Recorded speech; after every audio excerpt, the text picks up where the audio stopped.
2024년 11월 20일 수요일 함께하는 교회 아침 기도의 묵상 나누겠습니다. 오늘 말씀은 호세아서 13장 1절에서 16절 말씀입니다. 호세아서 13장 1절에서 16절 말씀. 성경 본문은 각자 읽으시면 될 것 같고, 제 생각에는 만약 아직 안 읽으셨다면 잠깐 멈추고 읽으신 다음에 본문으로 다시 영상으로 다시 돌아오시면 될 것 같습니다. 오늘 묵상은 말씀을 이렇게 뭐랄까요, 의식의 흐름이랄까요. 이 말씀이 의도하는 어떤 생각에 따라서 그 흐름을 따라서 같이 조금씩 읽으면서 살펴보도록 하겠습니다. 1절에 보면 에브라임 지파가 말하면 이스라엘의 모든 지파가 두려워하여 그를 우러러보더니 그가 바알을 숭배하여 범죄하였으므로 망하고 말았다. 이런 말씀이 있습니다. 근데 이 에브라임 지파라는 말은 사실 이제 교회를 다니다 보면 말씀을 읽다 보면 계속 발견하게 되는데, 사실 왜 에브라임이라는 말을 쓰는지는 저도 그렇게 깊이 생각하지는 않았던 것 같습니다. 그런데 왜 에브라임 지파가 되냐 하면, 일단 북이스라엘을 시작한 사람이 여로보암인데요. 그러니까 솔로몬의 아들 르호보암이 이제 새로 나라 왕이 되었을 때 이제 장로들과 다른 북이스라엘 쪽에 있는 여러 지파들이 와서 이제 당신의 아버지가 우리를 가혹하게 되었으니까 우리에게 좀 이제는 멈춰달라 뭐 이런 요구를 하는데, 르호보암이 그거에 반대하면서 젊은 친구 신하들의 말을 듣고 더 가혹하게 대하겠다고 이렇게 나오죠. 그럴 때 이제 그 당시 반대편에 있던 지도자가 여로보암인데, 이 여로보암이 그 말을 듣고 이제 나머지 10지파를 데리고 돌아가서 북이스라엘을 건국하게 되는 셈이죠. 그런데 그 여로보암이 에브라임 지파입니다. 그래서 이 에브라임 지파를 시작한, 그러니까 북이스라엘을 시작한 지파가 에브라임 지파니까 뭐 북이스라엘을 뭐 사마리아라고 비유해서 부를 때도 있지만 이제 에브라임 지파라고도 부르게 되는 거죠.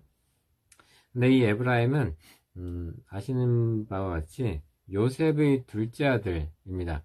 근데 요셉이 아버지 야곱의 축복을 받을 때 첫아들 므낫세와 둘째 아들 에브라임을 데리고 가는데, 야곱이 첫째 아들인 므낫세를 더 축복하지 않고 에브라임을 더 크게 축복하면서 새로운 민족을 시작할 것이라는 축복을 하게 되거든요. 그것이 의미하는 바가 이 에브라임에 속한 여로보암이 새로운 북이스라엘 나라를 세우는 그런 예언과 같은 말씀이 아니었나 이렇게 생각됩니다. 그래서 어쨌든 이 에브라임 지파는 여로보암의 뜻을 따르게 되는데, 여로보암이 북이스라엘로 독립하자마자 이제 따로 단을 세우고 그러니까 예루살렘에 있는 성전에 가서 제사를 드리지 말고 이제 북이스라엘만의 다른 제단을 쌓아서 거기에 절하게 하는데, 그때부터 본격적으로 우상 숭배가 시작되는 거죠. 그래서 이 에브라임 지파가 시작한 이 우상 숭배가 북이스라엘 전체에게 전파되게 된 거죠. 1절의 말씀은 그렇게 볼 수가 있겠고요. 그러면 1절의 말씀이 가르치는 것은 아마 지도자의 중요성이 아닐까 그런 생각이 듭니다. 이 지도자가 하나님을 어떻게 경외하고 섬기는지, 사랑하는지를 보여주는 것이 이제 백성들에게 영향을 미친다고 할 수 있겠습니다. 그래서 지도자가 얼마나 중요한가를 보여주는 것처럼 보이는데, 그런데 2절에서는 그런데도 그 백성은 더 많이 범죄하고 있다 그러면서 뒤에 그걸 부연하는 문장이 나옵니다. 그러니까 지도자도 중요하지만 심지어 그 백성은 더 큰 범죄를 더 많이 저지르고 있다는 거죠. 그러니까 지도자만 탓할 일은 아니라는 거죠. 그 백성도 그 지도자의 영향을 받기만 하는 게 아니라 스스로 그걸 더 확장시켜서 오히려 더 나쁜 범죄를 저지르기도 하기 때문에 나머지 백성들, 공동체의 다른 구성원들도 얼마나 중요한가에 대해서 말씀하는 것 같고요. 이 본문에 이어서 4절부터 여호와께서 말씀하신다. 이스라엘아, 나는 너를 이집트에서 인도해낸 너희 하나님 여호와이고 다른 신을 인정하지 말고 나밖에 구원자가 없고 내가 광야의 메마른 땅에서 너를 보살펴 주었고 그런데 네가 실컷 먹고 배부르니까 교만해져서 나를 잊어버렸다.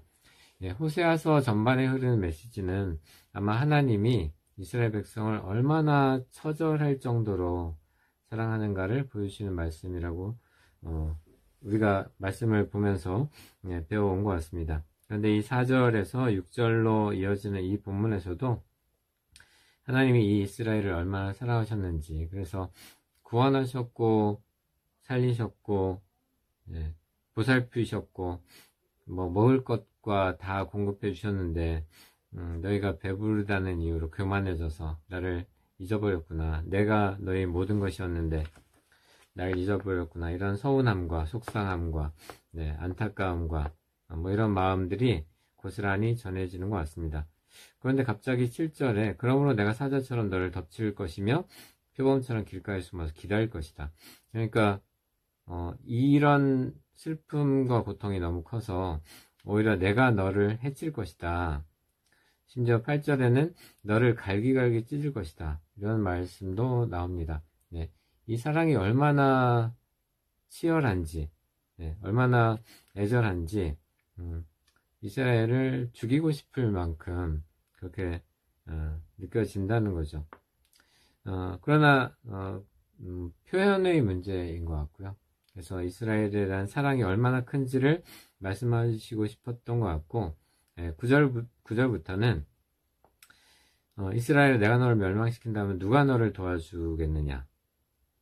너희가 지도자를 달라고 해서 줬는데 그 너를 구할 왕이 지금 어디 있고 그 지도자들이 어디 있냐. 왕이 어디 있고 지도자가 어디 있냐.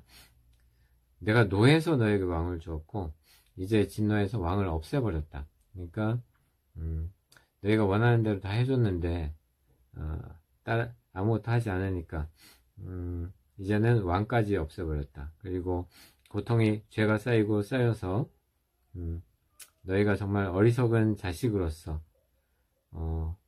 정말 내 말을 안 듣고 네 마음대로 살아가는 이런 모습들에 대해서 한탄하면서 15절 전에 내가 그를 불쌍히 여기지 않을 것이다. 이런 말씀이 나옵니다. 그러면 15절부터는 그가 비록 형제들 가운데서 번창하나 아마 그가 여기에서 말하는 비록 형제들 가운데서 번창하는 바로 그는 아마 에브라임 지파를 말하는 것 같습니다. 뭐 북이스라엘의 지도자였고 가장 번창한 지파 중에 하나일 텐데 지금은 너희가 부유하고 번창해서 자랑하지만 곧 동풍을 보내고 원천이 마르고 샘이 마르게 해서 그리고 보물을 약탈해서 곧 비루한 처지가 되도록 하겠다. 형벌을 받게 될 것이다. 칼날에 쓰러질 것이고 아이들은 죽고 임신부는 배가 갈라질 것이다. 그러니까 처참한 최후를 맞이할 것을 예언하는 거죠.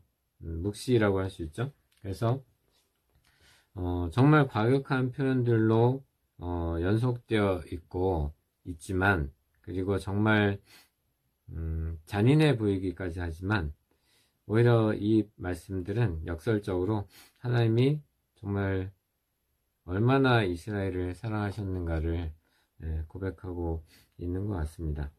그리고 결국 하나님은 북이스라엘을 멸망하게 하고 많은 사람이 죽고 포로로 끌려가게 되었지만 결국 나중에는 이스라엘의 일부를 포로로 끌려간 사람들을 돌이키기도 하시는 거죠. 그런데 그런 마음이 아마 14절 괄호 안에 있는 것 같습니다. 내가 그 백성을 무덤에서 구원하며 죽음의 권세에서 건져낼 것이다. 죽음아, 내 재앙이 어디 있느냐? 무덤아, 너의 멸망이 어디 있느냐? 그러니까 그 앞뒤로는 죽이실 것이고 멸망할 것이고 찢을 것이고 뭐 이런 저주에 가까운 저주라고 할 수 있는 말씀들이 이어져 있지만 그 사이에 아마 이 기록한 사람들이 집어넣지 않았을까 생각되는데요.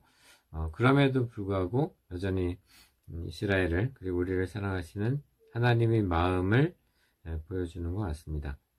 그래서 우리가 결과적으로 알 수 있는 것처럼 하나님은 우리 죄악을 너무 미워해서 정말 죽고 싶을 만큼 고통스럽지만 그래서 결국 벌을 내릴 수밖에 없을 때가 있고 비참한 가운데 내던져질 때가 있지만 그럼에도 여전히 하나님은 우리를 사랑하시고 또한 그런 처지에 있는 우리 이웃들을 불쌍히 여기시고 살리시겠다는 이런 말씀이 이 본문에 있지 않나 그렇게 생각됩니다. 그러면 우리는 이것보다 나은가? 우리는 이 북이스라엘 선택한 이런 삶보다 나은 삶을 살고 있는가? 반성해 보게 됩니다. 우리가 혹시 1절에 우리가 뭐라고 말하면 다른 지파가 두려워하고 우러러 보는 것처럼 높은 지위에 있고 명성을 얻고 있고 부유하다면 혹시 그것이 그 사람들에게 부정적인 영향을 미치고 있지 않을까? 오히려 모범이 되기보다는 그러니까 그리스도인으로서 모범이 되고 그리스도인이라는 어떤 칭송을 받을 자리가 아니라 그냥 그 부유함 때문에 그 명성 때문에 부러워할 뿐이고 오히려 그것 때문에 다른 우상들을 섬기게 하는 것은 아닌가 그런 반성을 해보게 됩니다. 우리 자신이 어떤 삶을 살아가고 있는가와 우리가 우리 삶을 통해서 다른 사람들에게 그리스도인으로 어떤 영향을 미치고 있는지 돌아보고 반성하는 하루가 이 시간이 되었으면 좋겠습니다. 그럼에도 오늘 우리들은 하루 동안 하나님이 우리를 얼마나 사랑하셨고 그 사랑을 어떻게 베푸셨는지를 또한 기억하는 하루가 됐으면 좋겠습니다.